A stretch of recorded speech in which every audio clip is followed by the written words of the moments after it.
what's in it for them. It's all about what's in it for them. But make sure you're booking with a sense of urgency. 2 weeks out. Why 2 weeks out? Share your goal and share our script, what's in it for them. Another thing is don't overanalyze these people. Okay, you guys.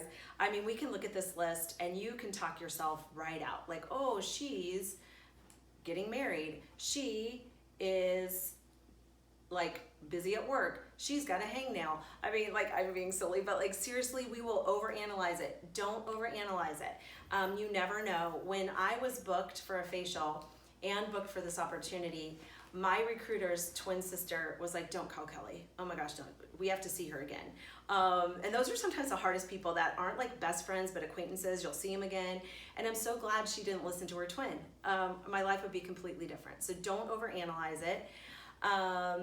And those scary women sometimes can lead you to the best results. Trust me. It's those really professional, sharp women that can lead you to the best results. Another tip is make it fun. You guys, find a way to make booking fun. So some of you work a full-time job somewhere else. So maybe before you go home, stay an extra half hour, 45 minutes to get your booking done then. You guys, you're probably like me. When I come home, when mom gets home, especially if you're mom, or it could be roommates or whatever, like everything, chaos happens at my house, like when I walked in the door, right? And so I would have to book away from my house often. And I couldn't always do that. My kids were 2 and 7 months old when I first started. And so sometimes I would have to like put them in a room, let them even like make a bunch of noise, even like, mommy, I want to get out, and make my booking calls. I mean, sometimes that's all I could do, but try to make it fun. I like to book at coffee shops. I live by myself now in this beautiful apartment with only a dog, so you would think I wouldn't get distracted by myself, but I do. And there's been studies that show that a lot of us, not all of us, some of you are fine working at home, but a lot of us aren't productive at home because it's like our retreat place, our place to relax. So you might want to go to a coffee shop. A lot when my kids were young, I would take them to a park. I would go outside, they'd be outside, I'd book at the park. I felt like I wasn't working, but working. Does that make sense? Like I tricked my mind. A lot of times I would book in my car in my driveway. I'd pull into my car, or there was a church around, a church parking lot around the street from my house. I'd pull in there and book before I went home. I had a friend who used to go into her garage in her car and book because she had so many young children. I used to play something fun with my family, and I called it Beat the Commercial. So I would have set up in another room really close to where we were watching TV as a family. We used to watch a lot American Idol together as a family back in the day. And I would play Beat the Commercial. So if I went into my room and I made a booking call and I got done, and usually the only time I didn't get done is actually if I got a booking, so that was a good thing, and I got a clap for that. But if I got done and got out before the commercial was over, then my family gave me a power clap. Totally corny fun. So either if I got out before or I got a booking, I got a power clap. We called that Beat the Commercial. Again, I didn't totally feel like I was working. Another tip to make it fun is to reward yourself. You guys, we can practice, especially when booking, when you're owning your own business. The beauty and the beast of Mary Kay is you are your own boss. So you're your own boss. You have freedom and flexibility to do and make whatever you want, right? But you can flex yourself right out of ever doing anything at Mary Kay.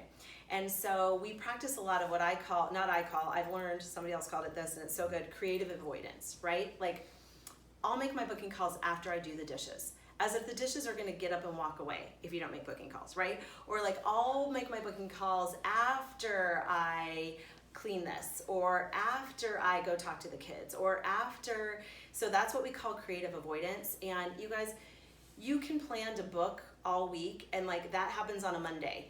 And then Tuesday, you know, when you were planning to book, your kid got sick and you had to take him to the office.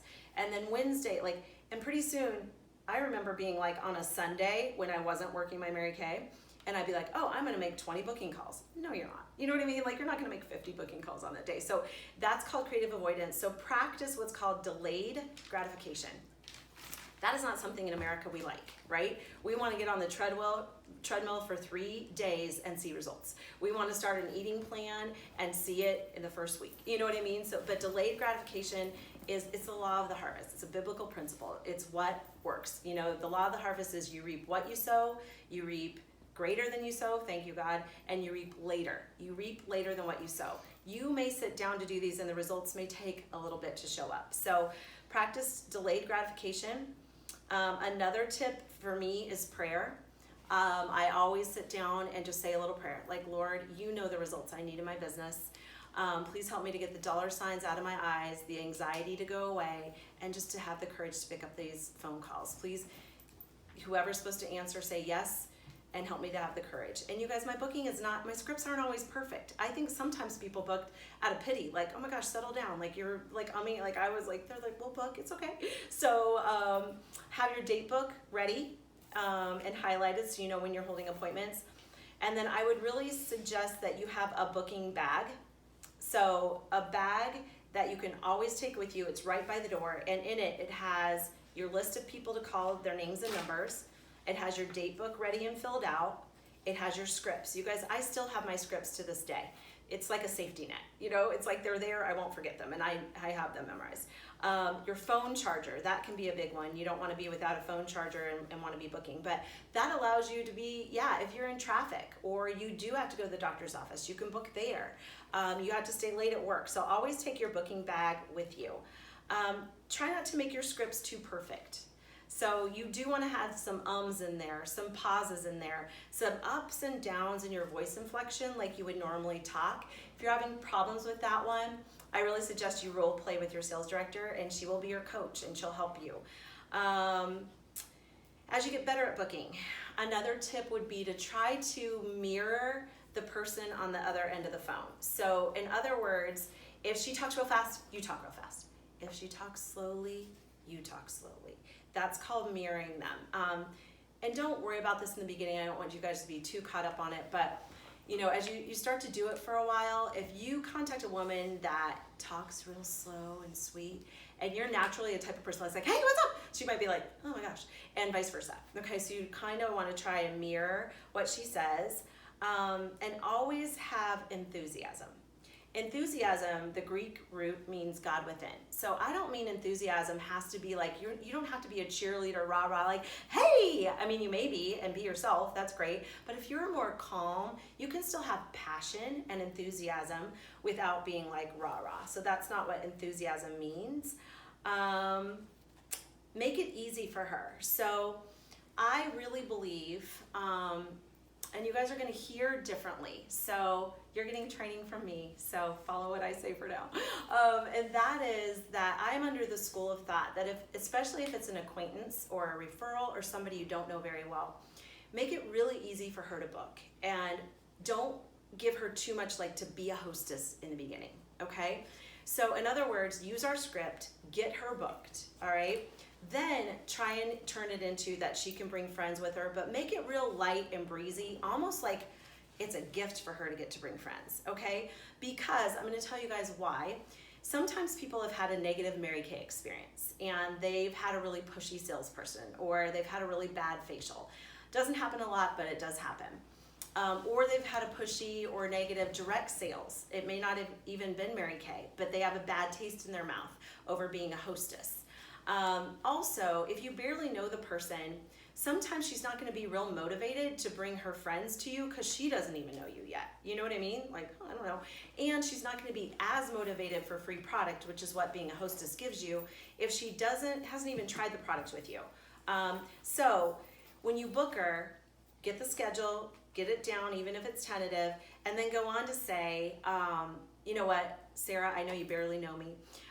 So you are more than welcome to bring up to, you guys choose the amount, I say 2, you could say up to 4, okay? You're more than welcome to bring up to 2 friends with you, Sarah. They can still do the whole free spa experience. They won't get the little goodie bag that I'm gonna give you, but they can still experience the whole free spa experience. Do you want me to leave a couple of spots open? Okay. What is my goodie bag? You guys, it's nothing. It's a travel-sized hand cream or a little travel-sized perfume that you can get on section 2.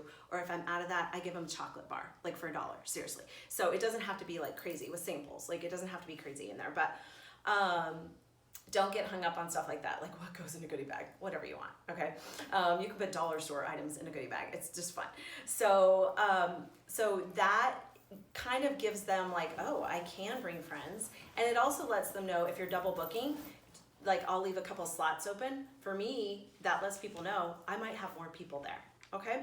So make it really easy for them to bring friends, But trust me, you guys, by the time they see you once, they're gonna wanna see you again for color. We talk that all up. That's part of our other training that you've probably already watched. They're gonna be motivated to bring friends back the second time. They're gonna want free product. They're gonna know you're great. They're gonna know the spa facial is great, and they're gonna want their friends to see you. Okay, so that's it.